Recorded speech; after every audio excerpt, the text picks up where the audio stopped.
ইনি দোকানে বসা, আজান হয়ে গেছে, এই সময় কাস্টমার আসছে, ইনি দোকান থেকে উঠে নাই। এবার একামত হয়ে গেছে, ইনি দোকান থেকে উঠে নাই। এবার নামাজ শেষ হয়ে গেছে, ইনি দোকান থেকে উঠে নাই। বলেন কেন?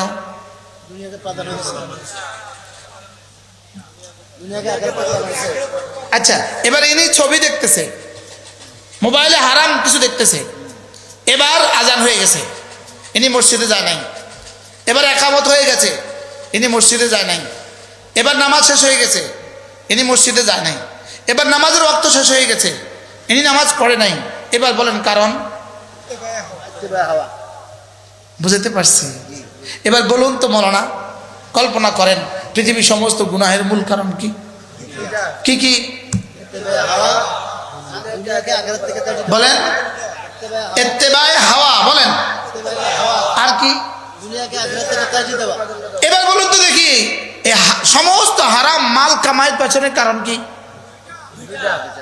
চুরির পেছনে কারণ কি? ডাকাতের পেছনে কারণ কি? জেনার পেছনে কারণ কি? তাহলে নামাজ না পড়ার পেছনে কারণ কি? রোজা না রাখার পেছনের কারণ কি? পৃথিবীর সমস্ত নাফরমানির পেছনে কারণ কি? এবার বলেন জাহান্নামের পেছনে কারণ কি? কি কি? এইটাকে আল্লাহ তাআলা বলেন فَأَمَّا مَنْ طَغَى وَآثَرَ الْحَيَاةَ الدُّنْيَا। তাগা মানে হলো ইত্তেবায়ে হাওয়া, আর আথারাত দুনিয়া মানে হলো দুনিয়াকে আখিরাতের উপরে যে প্রাধান্য দেয়। ইত্তেবায়ে হাওয়া মানে কি? তার নফসে যেটা চায়, নফসের হারাম চাহিদা সে পুরা করে। নফসের হারাম চাহিদা সে পুরা করে। বলেন নফসের কি? নফসের হারাম চাহিদা পুরা করে।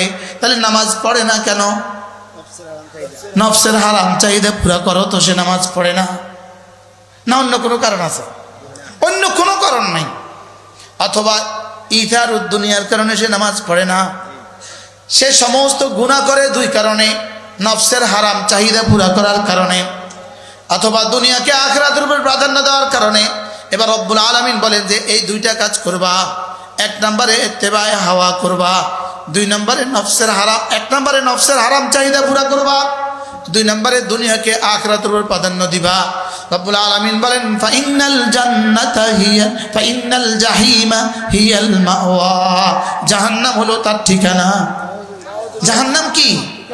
এর বিপরীতে যারা দুটো কাজ করে, এক নাম্বার ওয়া আম্মা মান খাফা মাকাম রাব্বিহি ওয়া নাহান নাফসা আনিল হাওয়া। যে দুটো কাজ করবা, এক নাম্বারে হলো যে আল্লাহ তাআলাকে ভয় করে, যে কি করে বলেন? যে আল্লাহকে ভয় করে। দুই নাম্বারে হলো ইত্তেবায়ে হাওয়া করে না। সুবহানাল্লাহ। যে আল্লাহকে ভয় করে আর কি করে না বলেন? ইত্তেবায়ে। যে আল্লাহকে ভয় করে এটা একটা তাবিজ। আল্লাহকে ভয় করা এটা একটা তাবিজ। যেই তাবিজ হইলে পরে ওই মানুষটার দ্বারা আর কোনো ইবাদত ছুটে না, ওই মানুষটা